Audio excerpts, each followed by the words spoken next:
These are my monkeys, this is my circus. So in here we are cooking for a family of 5. This gave the kids a ton more space for all of their things. You know, maybe cliche, but you'll never know what's on the other side of your comfort zone unless you try to step out of your comfort zone. You won't regret it, that's for sure. No. You won't regret the time that you spent with your kids and watching them grow. We're the Rams, and my name's Ty. My name's Gwyn. We also have Michaela, Aaliyah, and Asher. Come check out our rig.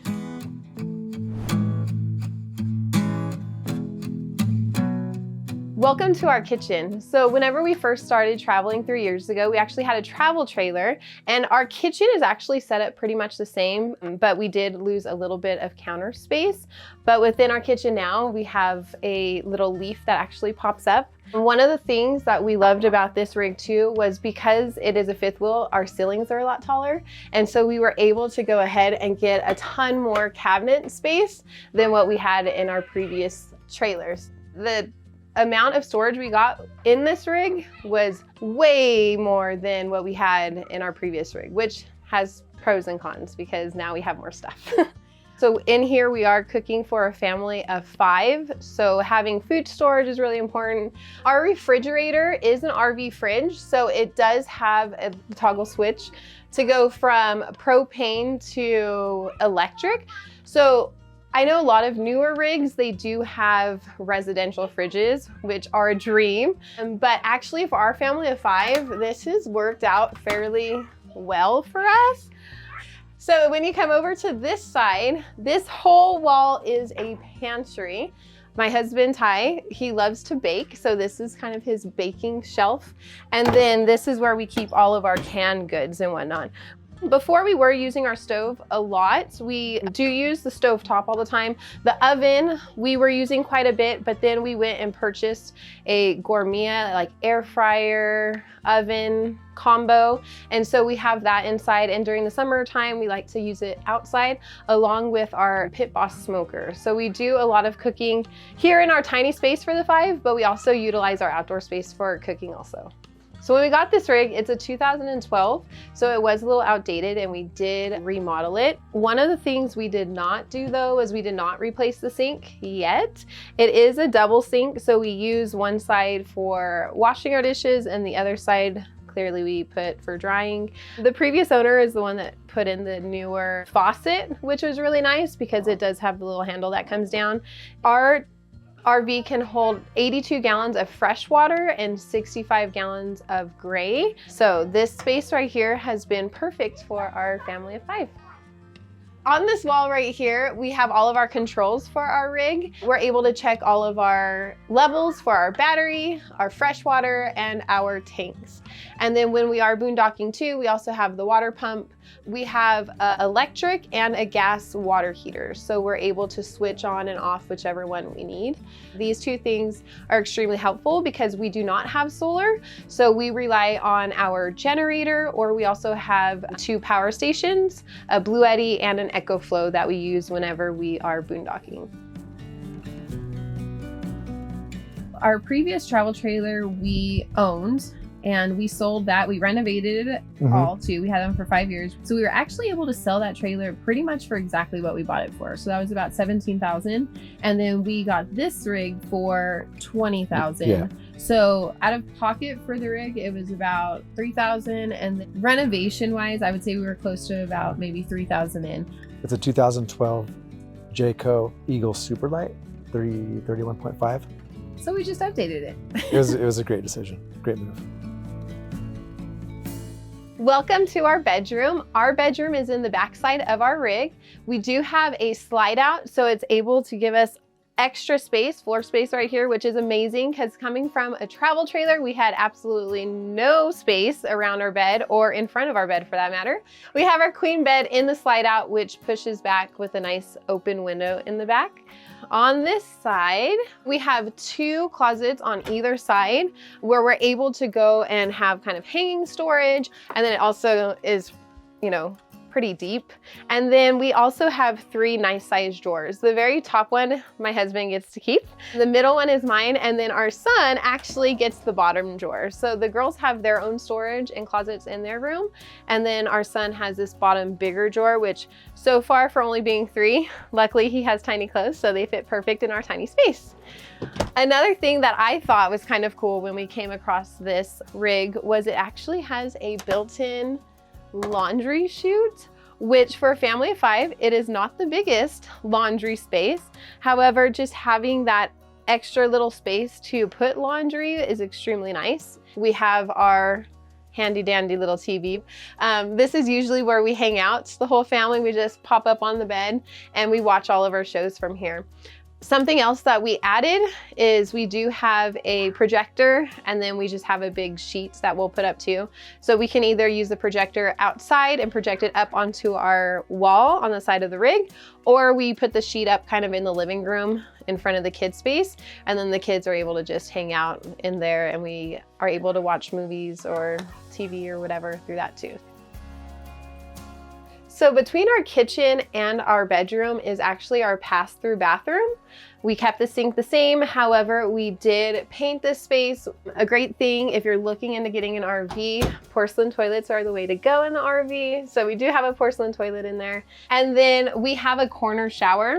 And so this shower is actually bigger than our previous shower. Our previous one was just kind of the little small tub. And then whenever you're in the inside, I'm about 5'7". There is a ton of space headroom up here. Plus we have the skylight up on the top.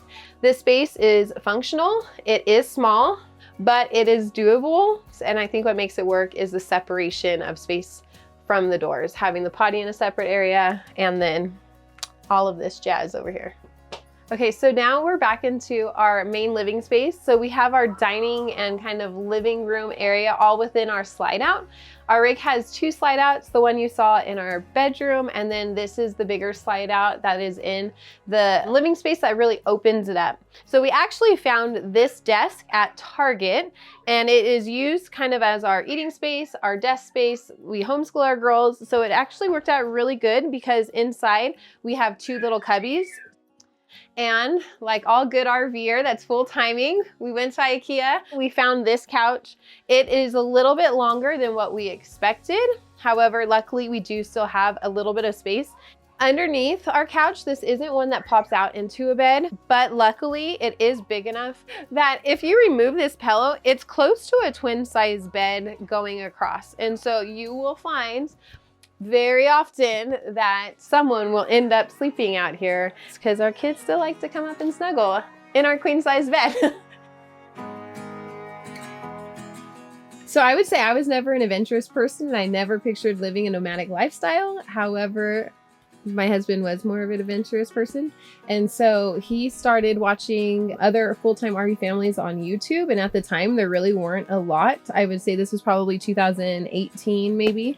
And we went ahead and started watching them together, and slowly I was never against it, but I guess it finally just got to a point of like, hey, this is really cool. Maybe we can do this. Everyone's going to think we're crazy. Yep. Sure. They use the term brave, AKA crazy. At that time, it really kicked things into gear because now we were doing the whole transition. Well, I was pregnant. We put the house on the market, and within that weekend, we had 13 viewings, 3 offers, and then we had accepted an offer all within a week. So it happened really fast. Welcome to the kids' front bunkhouse. So something special about our RV is that we actually have the master in the back of the room and then the kids' bunkhouse in the front. There are no slide outs in this bunk room. However, it did come with 4 beds technically. We removed the bottom 2, so that way we have more play space. And then we use the 2 top bunks for our daughters. What we liked about the front bunk of this room was that it wasn't too big, but it also wasn't too small. This gave the kids a ton more space for all of their things. And as you can see, it has a door. So it gave them some separation that they needed, that we needed, coming from a big house to a RV.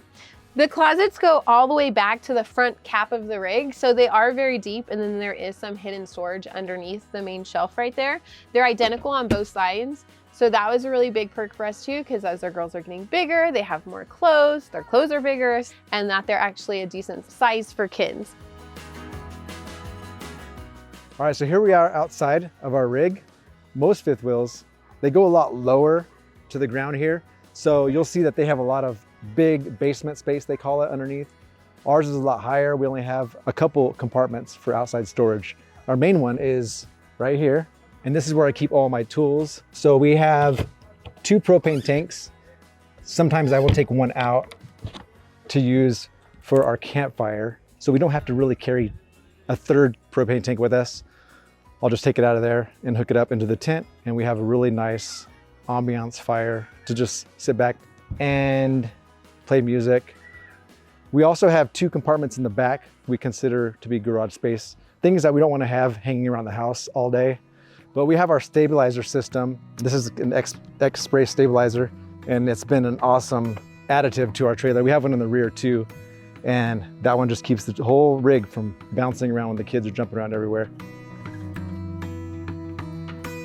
I think my advice for other families, especially with small children that want to jump into this lifestyle, is just do it. I think a big thing for me that when people would, I tell someone like, hey, we're going to do this, and all excited, and they would say, I'm brave. It's like, you can always go back. I don't know. I just have this thing of, well, what if it doesn't work out? I'll go back.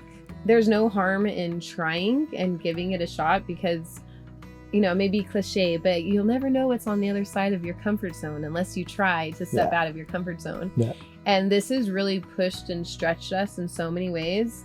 I will say, for me, don't expect it to be all traveling, adventuring, fun things, because you're going to have problems still on the road. You just really, it teaches you to, you learn. Have to fix them right away. You can't just let them go. Like, you need to embrace it head on. No, it's definitely worth it. You won't regret it.